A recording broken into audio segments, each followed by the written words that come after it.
The next, almost equally important recovery protocol is proper nutrition, just eating the right foods in general. But first and foremost, as an athlete, your first concern with proper nutrition is your macros and making sure you are getting enough of the macronutrients, the protein, carbs, and fat and calories that you need. And then, of course, there are micronutrients that your body needs as well. And as an athlete, you're going to need probably more of them than the normal person, right? So make sure you are getting, at least 100% or ideally more than 100% of your daily value of all of the essential vitamins and minerals. And if you're curious about supplements, I'm going to get to that in a moment. But first, let's talk about macros. You want to make sure you are getting 1 gram of protein per lean pound of body mass. And maybe even as you do really serious progressive overload and are experiencing, a certain level of fatigue that you want to recover from, you could bump it up a little bit more just to, put yourself in a surplus to be on the safe side. You could go to 1.2, especially if you are a vegetarian or a vegan. And then you also want to make sure you're getting enough carbs and fats and calories as well. And for people who are doing a lot of training that is very fatiguing, you may need up to 3 or 4 or even 5,000 calories per day. But you want to make sure you are getting the right amount and not a lot more than that, because that is just going to give your digestive tract more to process, which is going to take up a lot of internal energy, and it's going to basically be allocating your ergonomic resources away from your muscles and into your digestive tract and such. So while it's good to be in a caloric surplus when you are training for hypertrophy adaptations and bulking and such, you don't want to eat way too much. And you need to be aware of your digestion, and you don't want to eat anything that would cause indigestion.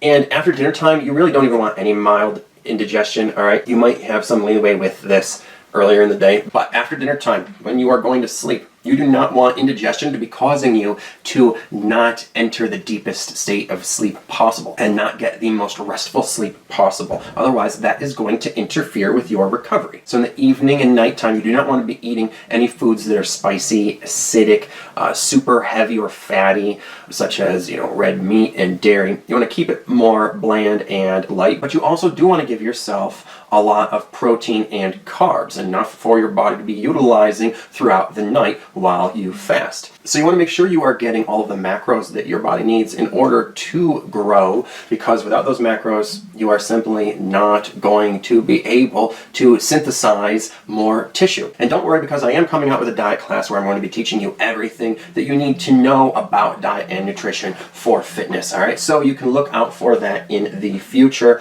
If I've already come out with it, I will have posted a link below in the About section for this video, so you can actually also look for it there. And now, when it comes to nutrition, a lot of people like to ask and talk about supplements, and they just love the idea that there are magic pills out there that can help them to recover and grow and get stronger and bigger and such, just by spending the 10 or 20 or maybe 40 or $50 on a bottle of them and taking a couple of them every day, and that's going to make a huge difference. Maybe even if they do that, they won't need to take extra time for sleep, or won't need to get as many macros, and that can help them to shred while doing progressive overload instead of bulking. And here is the cold hard fact about supplements that you need to face the truth of, and that is that supplements only cause a very slight difference in the results you get from your training. And they're not going to cause much at all if you're not doing other stuff, other recovery protocols that I'm teaching you about in addition to using them. They are not a substitute for not getting enough rest or not getting the right nutrition, okay? And there's a lot of sketchy supplements out there. Some of them actually do nothing at all. Studies have been proven that they do nothing. Some studies have even proven that some supplements aren't what they say they are, right? And then there's sketchy supplements that are anabolic compounds that are, very much too similar to steroids to be considered healthy or advisable to take. So I don't recommend taking them. Things like SARMs and such are not healthy or good for you. A lot of these things are new and untested. And then there's supplements that make promises that they can only back up by putting actually illegal steroids and other illicit substances in them, and can cause you to lose out on competitions because you don't pass drug tests. But of course, there are some supplements that are worth taking. You want to take things like a multivitamin specific to your gender and age group. Or, if there's ones that are specifically for athletes that you like, take those. You want to take some vitamin C, ideally the ester of C. You want to make sure you get your B vitamins. If they're not in that multivitamin, take an extra supplement for that. You want to make sure you get your calcium, magnesium, and zinc. Very important for your bones and joints. You want to make sure you get enough L-lysine. That's an amino acid, so you need that for hypertrophy. And you want to make sure that you balance your hormones with some DHEA. That's really good for you. And you want to take some glucosamine chondroitin for your joints. And you want to take a nitric oxide booster or something for a pre-workout pump, like L-arginine and L-citrulline. That's one that I made. It's easy to make your own. You can just buy L-arginine and L-citrulline and other ingredients like beetroot powder or anything else for energy that you want. Otherwise, you could just get a pre-workout supplement that has those things in it. You can get energy pills like that, an energy complex. But if you would like to learn how to make your own pre-workout supplement, then you can either email me or just wait for my diet class to come out where I will be teaching that. And then creatine has been proven to help boost your recovery. So that's another supplement that I recommend, but those are all of the supplements that I would consider to be essential. There's certainly a lot more out there that I could get into, and I will in my diet course. I'll take a deep dive into supplements and all different kinds of supplements for different things, but those are what I would consider to be, the essential nutrients that you need, that you could get more of than you get in your food, but most of your nutrition should really be coming from your food. Although, of course, as an athlete, you do need a lot more protein than most people, and then you're going to be able to get in food, which is why you're going to also, of course, want some good protein supplements. I use a lot of pea protein because it is easy to digest, and like I said, when you're getting a lot of nutrients, you want to get ones that are easy to digest, otherwise you get backed up, right? So I always go for, clean, easy to digest proteins, plant-based mixes and such. So you're going to, of course, want to get a lot of protein.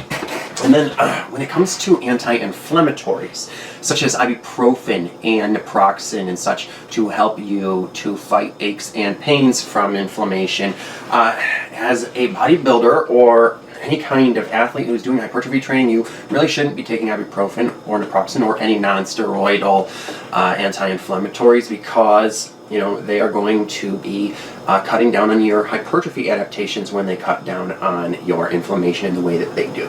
Since the hypertrophy response is actually a part of the immune system and is technically an inflammatory response, so never take ibuprofen or naproxen for any muscular or joint aches and pains. If you are getting some serious inflammation and aches and pains because of it, and you need something for it, the best thing to do is get some turmeric.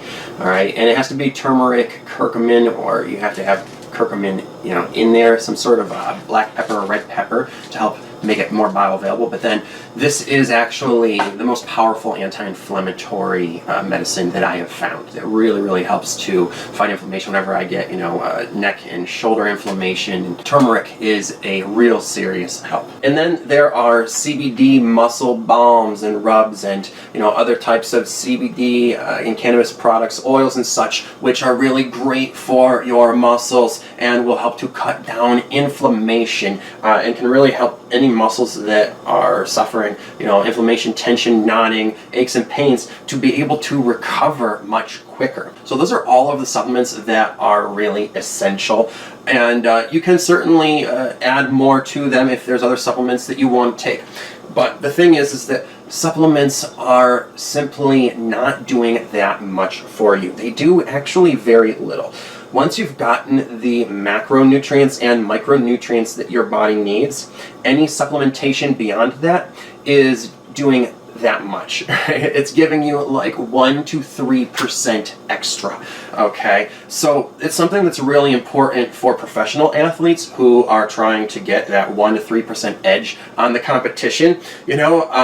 they could certainly invest all of this money in all sorts of supplements that are going to help them to get that little bit of edge on their opponents. But for normal people, even if you're serious about your training, you do not want to go spending tons of money on supplements that are only going to cause you 1 to 3% of a difference in your training. And especially because when you're over-investing in supplementation, you're then giving your digestive system more to process. And once you have gotten the amount of vitamins and minerals and other certain types of micronutrients that your body needs, it's not going to be able to use any more of them. So it has to digest and process them and then excrete them. And so, they're actually doing you no good. They're actually causing you more harm than good. All right. It is basically an expensive waste product. It's not only expensive on your wallet with the amount of money you're spending on them, but it's expensive on your ergonomic resources that need to get allocated to your digestive tract.